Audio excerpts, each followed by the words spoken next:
Hola, ¿qué tal? Mi nombre es Noel Orlando Jiménez Holguín. Yo soy licenciado en Derecho, egresado de la Facultad de Derecho de la Universidad Autónoma de aquí de Chihuahua.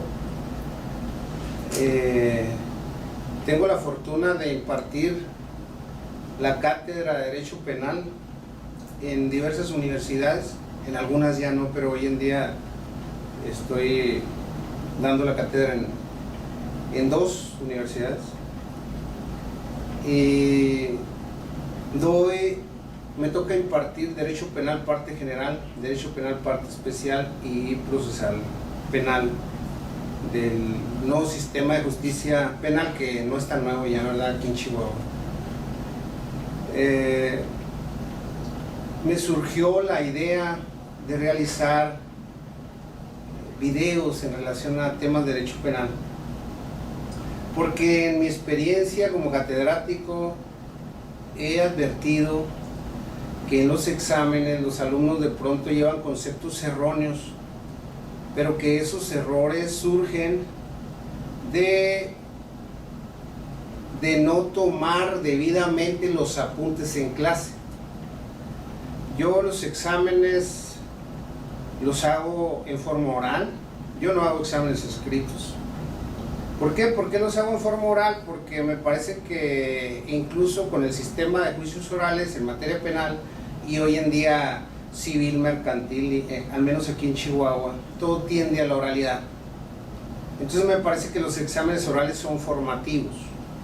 Por eso yo no entiendo una escuela de derecho con exámenes escritos. Digo, si todo tiende a la oralidad, finalmente el conocimiento del derecho lo tendrán que transmitir a una audiencia en forma oral. Entonces, si hay un temor al examen, pues ahí es un momento para iniciar a tratar de canalizar ese temor y vencer ese miedo a hablar en público, ¿no? Entonces, cuando me ha tocado, volviendo a la experiencia que he tenido al examinar, que de repente de pronto le pregunto a un alumno un concepto y me lo da erróneo, incluso utilizando a veces palabras que ni resultan lógicas al concepto que le estoy pidiendo.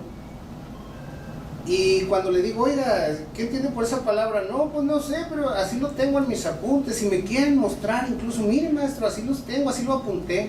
Bueno, pero yo no se lo dije así. Y entonces ese es un problema que no solo se queda en esa persona, sino que he advertido que el que sigue entra al siguiente examen y luego comete el mismo error y luego le pregunto, es que fulano, pues él me prestó sus apuntes, y es que yo preguntamos y ahí nos estuvieron explicando afuera un compañero que estudió mucho y nos dijo eso, y entonces finalmente transmite la información errónea y pues ya ha sido un desastre a la hora del entendimiento del derecho penal. Yo pensando en una solución a ese problema y que los muchachos pudiesen consultar en relación a la materia y a los temas concretos, fue donde surgió la idea de hacer videos, porque el video finalmente lo puede ver cuantas veces quiera y comentar y finalmente ahí va a aprender y le va a quedar claro, ¿no? Además, hoy en día hay que aprovechar la tecnología. Por ese motivo, pues, es que hoy iniciamos en esta tarea que nos hemos propuesto. Hoy, 17 de julio del año 2017, vamos a iniciar. Y como el derecho penal para su estudio se divide en parte general, parte especial y procesal penal, pues el primer video lo quisimos hacer de la parte general, ¿no?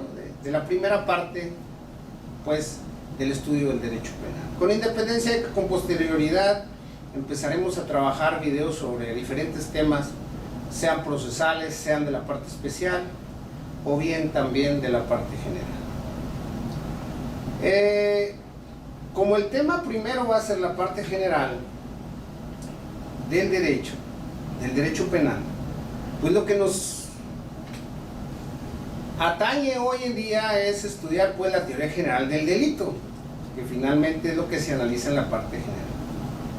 Debo aclarar, antes de iniciar esto, que en la materia de la teoría general del delito hay diversos sistemas de estudio, hay Hay teorías que se han utilizado para tratar de explicar el fenómeno delictivo, tratar de explicar cuáles son sus elementos, en qué caso se debe atenuar la pena, cuándo una persona participa, cuándo es autor, cuándo es partícipe, cuándo se obró con dolo, cuándo con imprudencia, cuándo se excluye el delito, cuándo se actuó bajo un error, cuándo hay inexigibilidad de un comportamiento diverso. O sea, nosotros necesitamos analizar el derecho penal.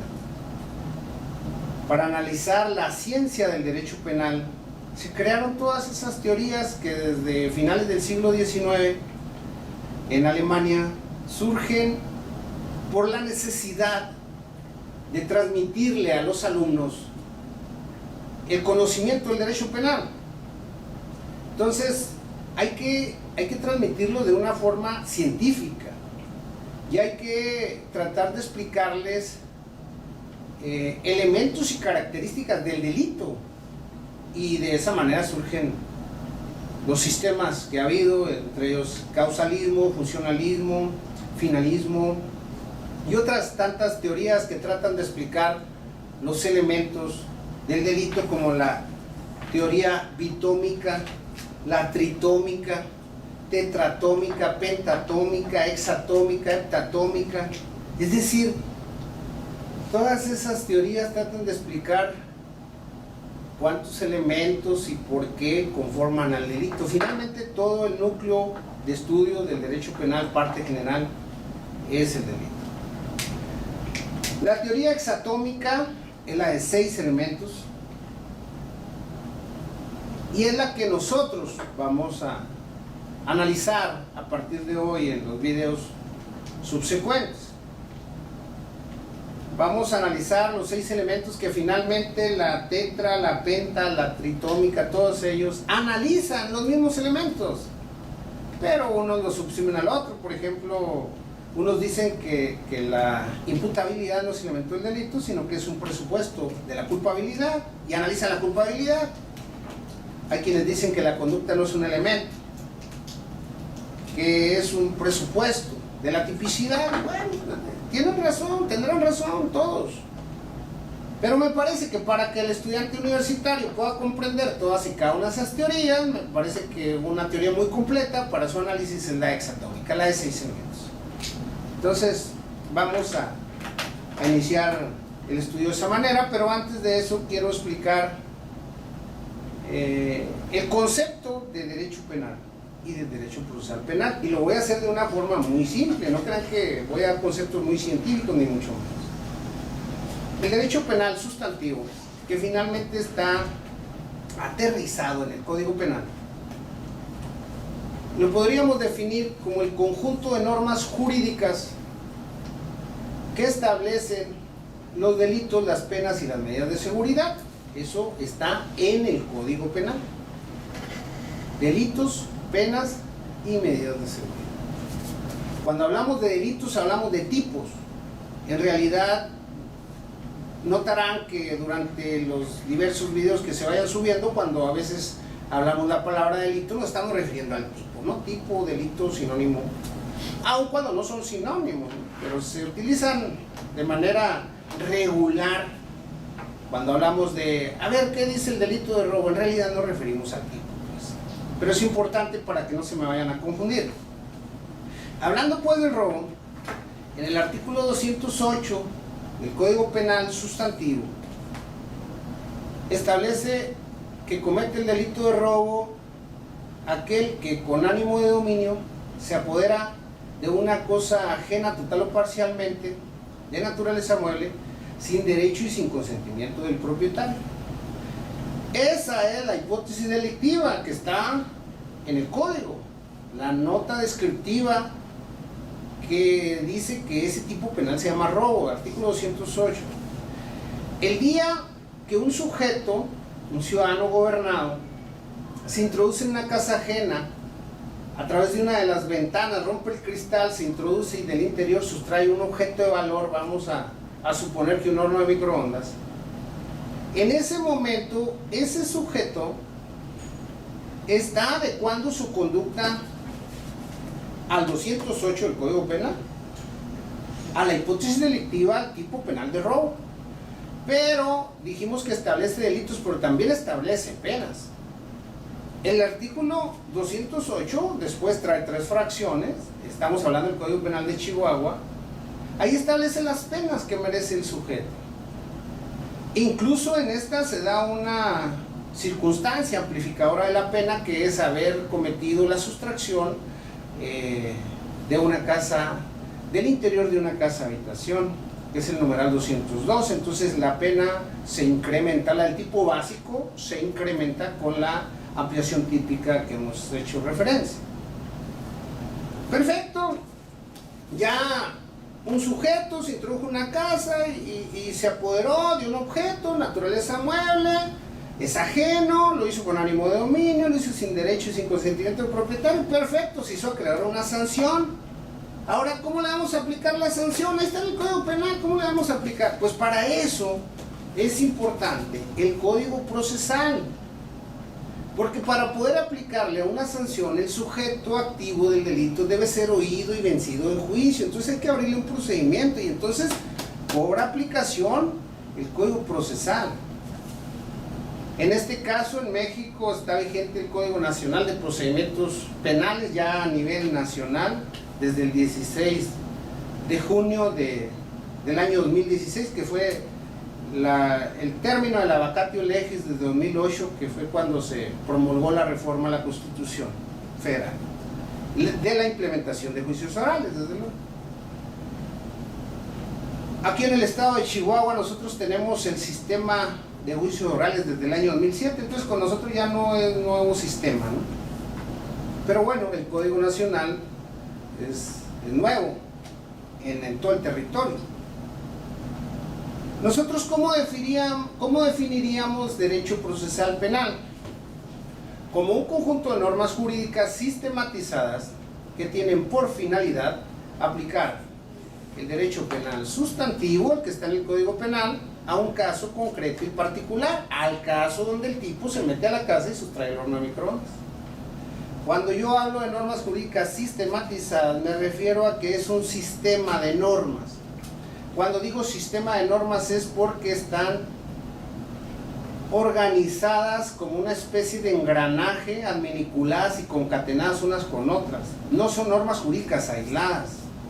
Son normas jurídicas que tienen que ver con otro, porque todo echa a funcionar un procedimiento penal, que es una máquina de hacer justicia, el procedimiento penal. Así lo veo yo, al menos. Entonces, hagan de cuenta, cuando hablamos de un sistema de normas, hagan de cuenta que están hablando de una maquinaria, de un reloj, donde un engrane mueve a otro y luego se mueve otro y se mueve otro, y todo eso hace finalmente que nos dé la hora. Ese es un sistema de normas. Por eso el derecho penal procesal es un conjunto de normas sistematizadas que nos sirven para aplicar el derecho penal sustantivo a un caso concreto y particular. Así de sencillo me parece que puede quedar completamente claro. Si decíamos que el derecho penal sustantivo, que está aterrizado en el Código Penal, el otro es el adjetivo, procesal es el adjetivo, este es el sustantivo,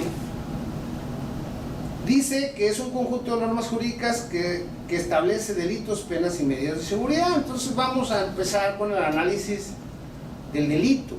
¿Qué es delito? Si nosotros hacemos un análisis del concepto de delito y lo analizamos desde el punto jurídico sustancial o de su contenido, podríamos sostener, de acuerdo a la teoría exatómica, pues, ¿qué es delito? Es una conducta típica, antijurídica, imputable, culpable y punible. Los 6 elementos que conforman el delito. ¿Cómo podríamos definir delito? Como una conducta típica, antijurídica,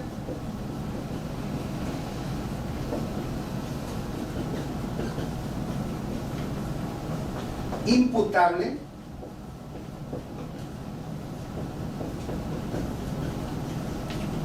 culpable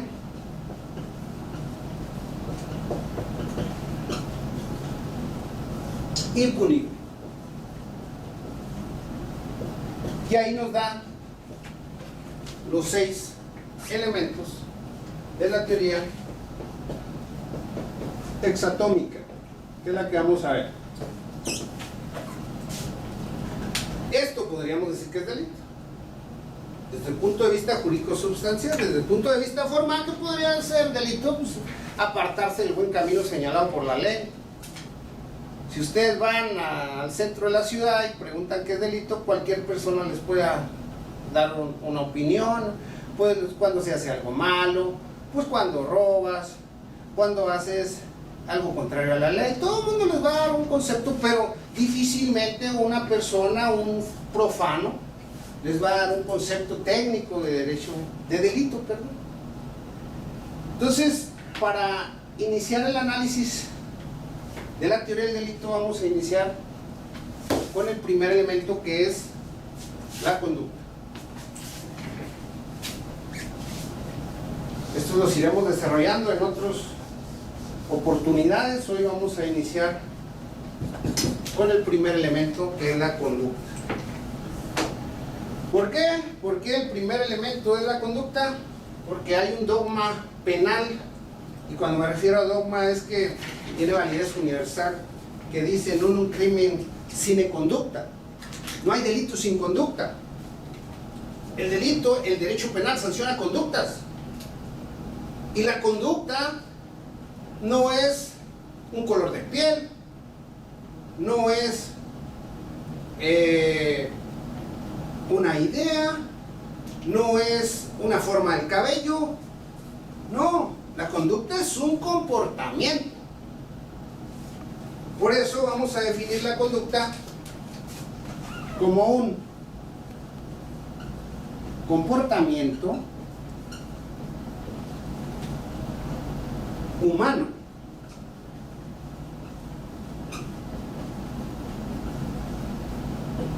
voluntario tendiente a la realización de algo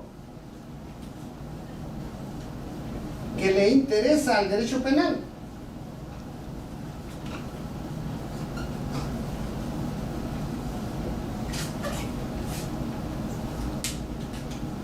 Vamos a analizar este concepto de la forma más simple que podamos. Vamos a analizar la primera parte del concepto, que es la palabra comportamiento. Nosotros diríamos que el comportamiento es una exteriorización del pensamiento. Y entonces ahí surge la duda de en qué momento la exteriorización del pensamiento empieza a ser punible.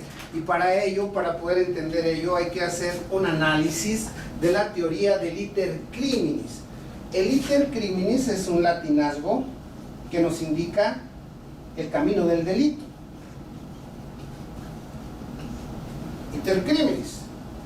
Si nosotros analizamos esa teoría maneja dos fases, una interna y una externa. La interna se da a nivel mental, la externa es cuando ya se exterioriza ese pensamiento. A su vez, la fase interna tiene 3 etapas, al igual que la fase externa. En la fase interna, la primera etapa es la ideación. Es cuando surge la idea criminal, es cuando por primera vez surge la idea de cometer un delito. Luego de la ideación, todavía en fase interna, se pasa a la deliberación, donde el sujeto activo del delito se confronta la idea criminal con los valores que trae, los valores morales, los valores religiosos, todo lo que le han inculcado sobre moralidad, y buen comportamiento, sea en la escuela, sea con sus amigos, sea en su casa, es decir, lo que él adquiere en el proceso de socialización, que todos los seres humanos tenemos. Acuérdense que la educación se mama, entonces de ahí vienen todos esos conocimientos para poder saber si va a delinquir. Pero si este sujeto decide delinquir, entonces se pasa a la siguiente fase, que es la resolución delictiva.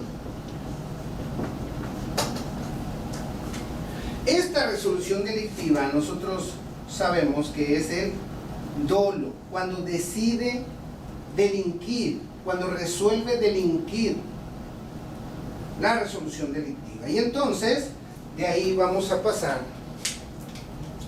a la siguiente fase, que es la externa. Y en la externa, la primera parte de la externa es los actos preparatorios.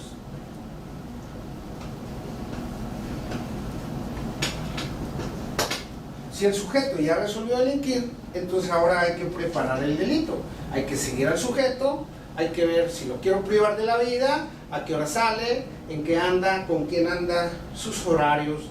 Debo de prepararme, conseguir un arma o buscar algo, ¿no? Si lo voy a matar con veneno o si lo voy a quemar o qué sé yo. Entonces empiezo a comprar o a hacerme de lo necesario para poder cometer el delito. Y luego después inicia la ejecución. Esta parte es el principio de ejecución. Y luego después de ahí se pasa a la fase de la consumación. Aquí ya se consumó el delito.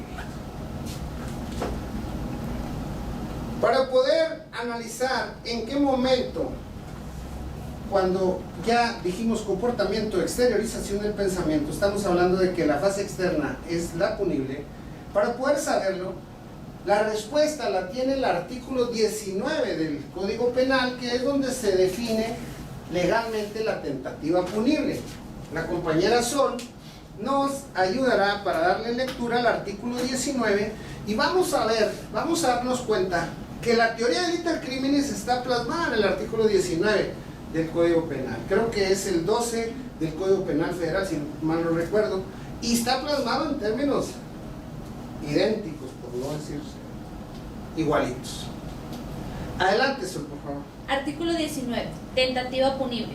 Existe tentativa punible cuando la resolución de cometer un delito se exterioriza. Hasta ahí. Vamos a ver. Fíjense lo que nos dice Sol. Existe tentativa punible cuando la resolución de cometer un delito, fíjense, verán que estamos en fase interna, pero en la fase de la resolución delictiva. Cuando la resolución de cometer un delito, y luego dice Sol, se exterioriza, entonces se va a la fase externa. Nótenlo, verán. ¿Cómo otra vez, Sol? ¿Cómo dice? Existe tentativa punible cuando la resolución de cometer un delito se exterioriza ¿Sí? realizando en parte o totalmente los actos ejecutivos que deberían producir el resultado. Hasta ahí. Fíjense, cuando la resolución de cometer un delito se exterioriza realizando en parte los actos ejecutivos y entonces se va hasta el principio de ejecución. ¿Sí? Cuando la resolución de cometer un delito se exterioriza realizando total o parcialmente los actos ejecutivos, principio de ejecución, que debían producir el resultado. Y luego, U omitiendo los que deberían evitarlo. Si por causas ajenas a la voluntad del sujeto activo no se llega a la consumación. entonces estamos hablando que inició la ejecución en la tentativa, pero la consumación no se llegó a esa tercera etapa de la fase externa por causas ajenas a la voluntad de la gente. Entonces, de acuerdo con eso, ¿en qué momento empieza a ser punible la conducta, el comportamiento exteriorizado? ¿A partir de qué? Existe principio de ejecución del delito, no antes. Porque hay tentativa punible cuando la resolución de cometer un delito se exterioriza realizando total o parcialmente los actos ejecutivos que debían producirlos. Entonces no son punibles los actos preparatorios, salvo que los actos preparatorios en sí mismos impliquen un delito. Por ejemplo, si voy a privar de la vida a una persona y compro un arma de fuego, una 9 milímetros Pietro Beretta, y yo no tengo permiso para portar arma, entonces en sí mismo el traer conmigo esa arma ya es un delito, porque es un delito de mero comportamiento, delito de peligro. Pero esas son excepciones. Lo normal es que se empiece a punir el delito a partir del principio de ejecución. Una persona quiere robar en una casa donde está una ancianita, pero la ancianita es usurera, tiene mucha lana, tiene joyería y presta dinero y hace muchas cosas ahí. Y hay dos personas que saben que a qué se dedica la señora y deciden robarla, y van y compran a un lugar donde se venden objetos. Compran una pata de cabra, no sé si las conozcan, pero son unas barras que tienen como una especie de orejas en la orilla que sirven para quitar clavos, así como las orejas de los martillos. Se le llama así porque parece una pata de cabra en la orilla. Y luego compran una cizalla para romper cadenas, compran 2 pasamontañas, uno para cada uno, y compran cinta para ductos. Pero también compran una pistola de postas muy parecida a una original, a una calibre 45. Los señores están enfrente de la casa, aproximadamente a unos 80 metros, esperando que salgan los últimos empleados.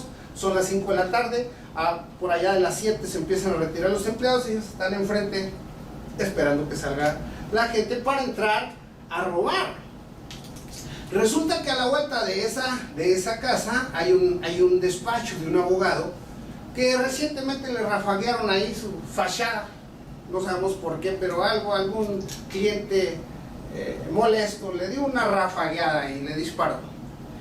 El abogado ha estado al pendiente de que no lo vayan a matar o que le vayan a hacer algún daño, ¿no? Y siempre anda a la expectativa, siempre anda vivo, siempre que va conduciendo, va espejeando, va checando. Cuando da la vuelta, el despacho está a la vuelta de ahí, cuando dan la vuelta, pasa por un lado donde están estos sujetos. Ellos están, y al pasar la camioneta del abogado, se bajan un poquito la cachucha que traen puesta, se la bajan y se agachan un poquito en el asiento, lo cual le parece sospechoso al abogado. Para esto el abogado ya puso la denuncia por los daños ocasionados ahí, la amenaza de muerte que le hicieron, etc. Y habla rápido a la policía, que siempre está en vigilia, ¿verdad?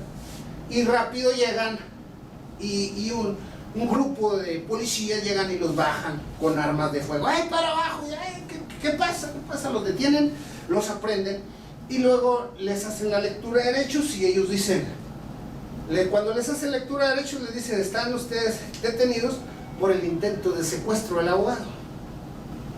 Y ellos dicen: ¿secuestro a cuál abogado? Pues el abogado que está aquí en la vuelta. No, señor, no, ningún secuestro. Y ellos se ponen a hablar con su abogado, que ya les nombraron en la fiscalía, y ellos dicen: espérese, déjeme le cuento, yo no iba a secuestrar a nadie, yo iba a robar a una señora. Nosotros compramos esos objetos, la pata de cabra, la cinta, los pasamontañas, la pistola de posta, para robar a una ancianita. Y entonces la fiscalía se da rápido a la investigación y se dan cuenta que efectivamente vive una ancianita que se dedica a prestar dinero, que tiene joyería, que tiene muchos objetos. Y entonces dicen: ah, caray, entonces están por robo, entonces estaban ahí para robar. Sí, el detalle es ese momento, esos actos que realizaron los sujetos, ¿se quedaron en actos preparatorios o llegaron a principio de ejecución? Porque en sí mismo, el traer una pata de cabra, el traer la cinta, el traer los pasamontañas, eso no es delito.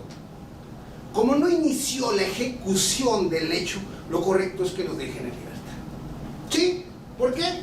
Porque se quedó en actos preparatorios, de acuerdo al artículo 19 del Código Penal del Estado de Chihuahua. Eso es el comportamiento. Con eso, de alguna manera, podemos, con independencia de que ustedes vayan a decir que el estar ahí enfrente es un principio de ejecución o no, ese no es materia de debate, o lo será en los comentarios.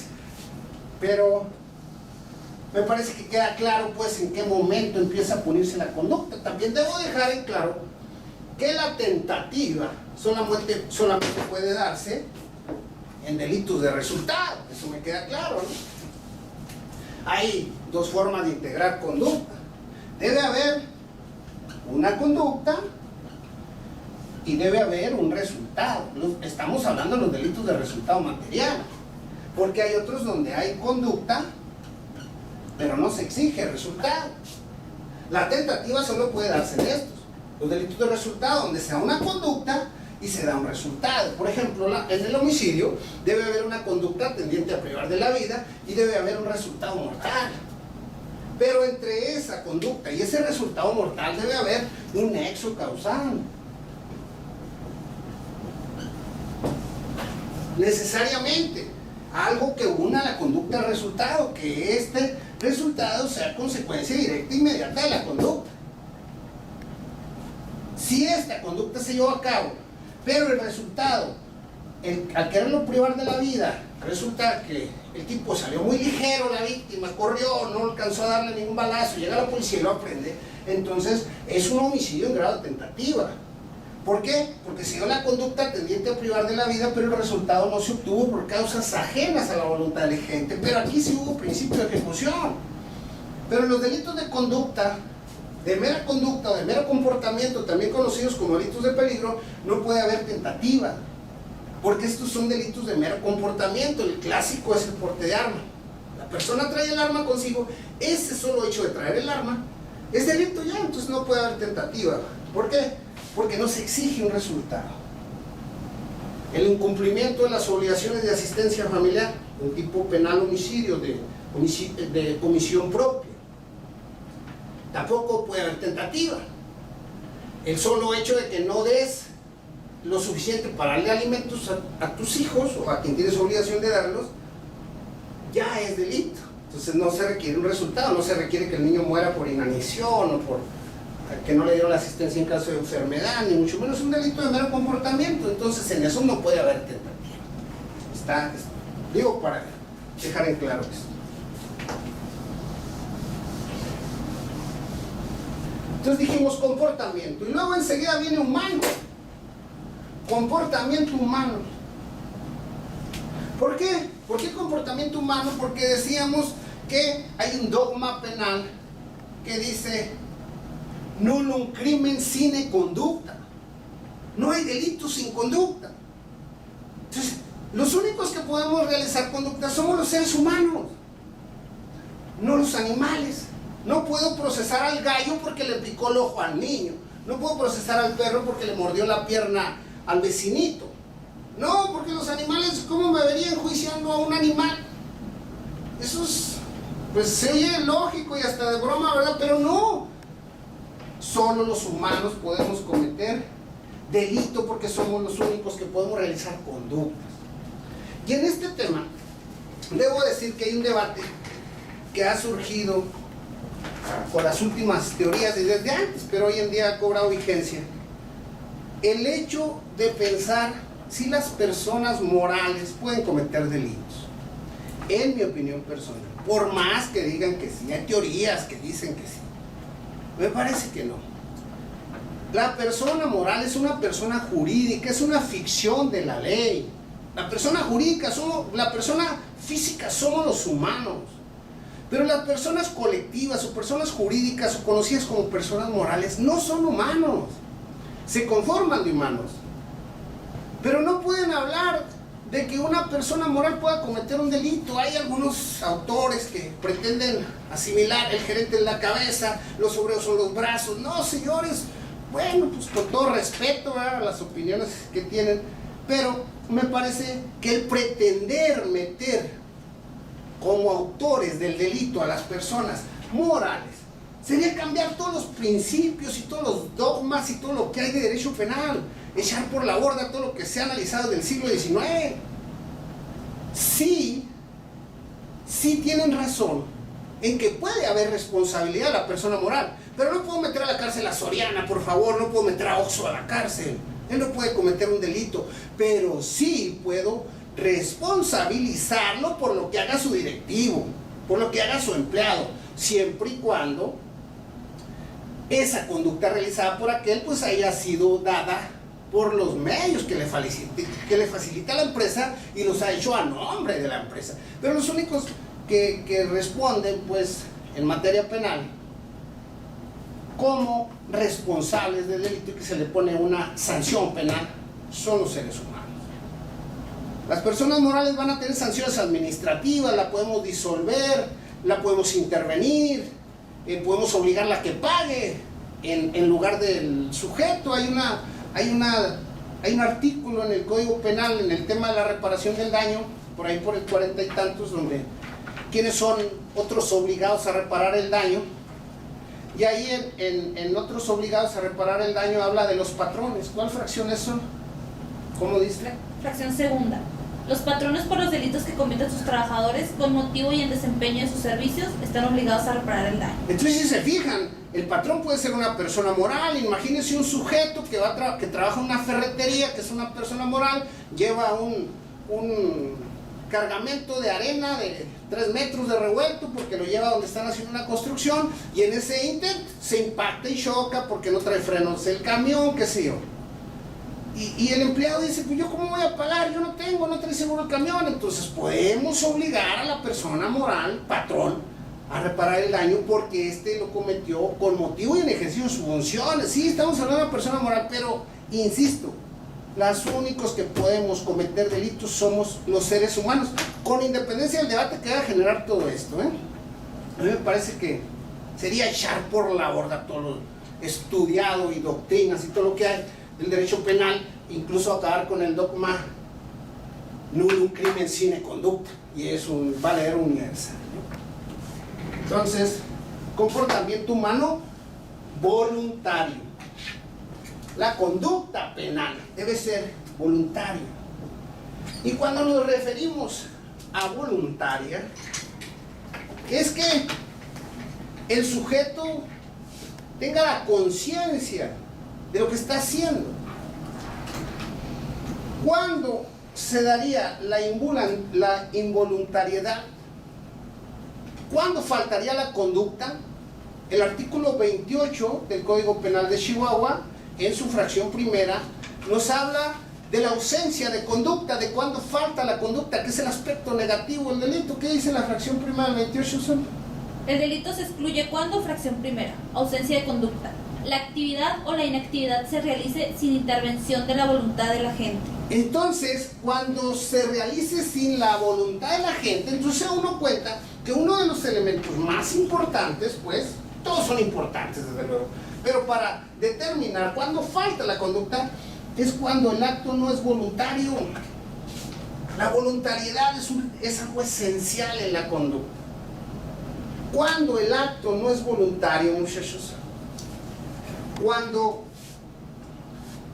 el sujeto no tiene nada de conciencia, cuando su cerebro está en blanco, cuando el sujeto está en estado comatoso, cuando el sujeto está dormido, cuando no hay conciencia, no vayamos a confundir falta de voluntad con falta de capacidad psicológica, ¿eh?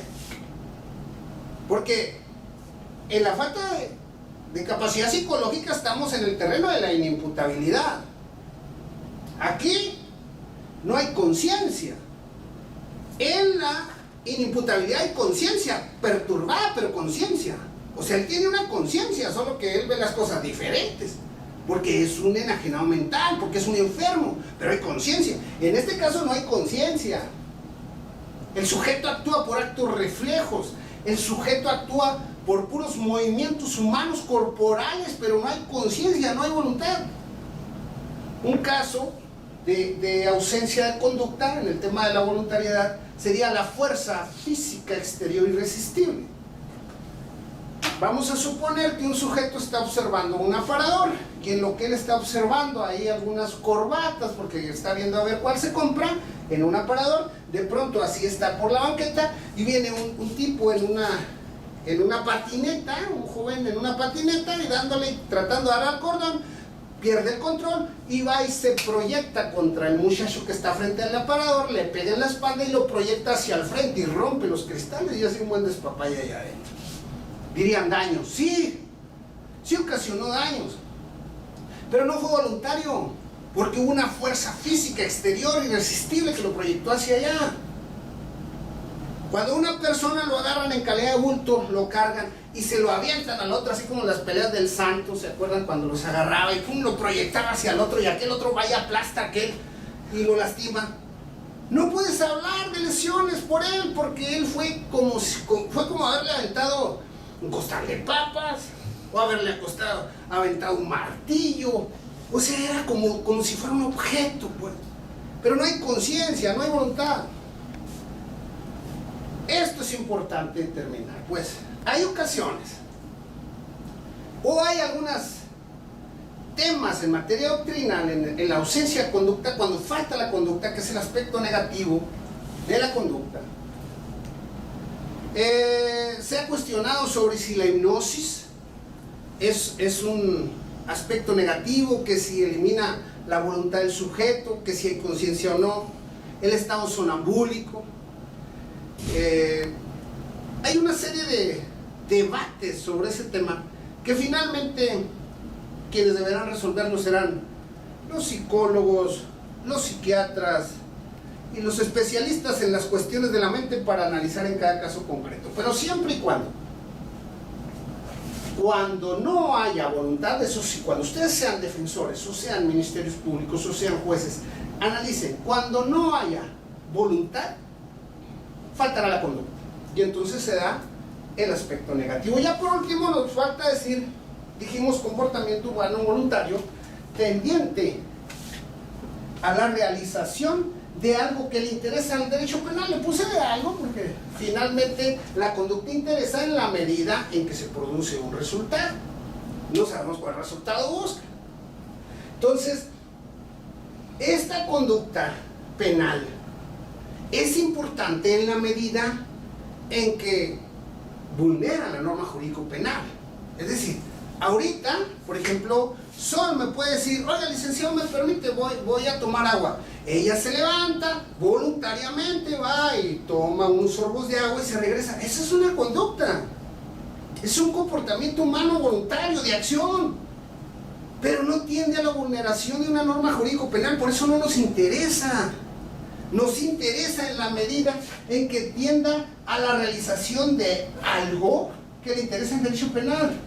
Ah, pero si se levanta solo, oiga, licenciado, me permite, deje voy y privo de la vida a Joana. Caray, creo que eso sí nos interesa, esa conducta. Está haciendo lo mismo, se está levantando, pero va a privar de la vida a una compañera. Entonces eso sí nos interesa. Por eso es importante, la conducta nos interesa en la medida en que la conducta está prevista como típica, y es aquí entonces donde viene el segundo elemento del delito positivo, que es la tipicidad. Por esta ocasión, aquí la vamos a dejar. Esperen nuestros próximos videos, esperemos haber sido claros en este tema. Es el primer elemento del delito, así vamos a seguir. Dejen sus comentarios y desde luego estamos a la orden, lo que se ofrezca. Gracias.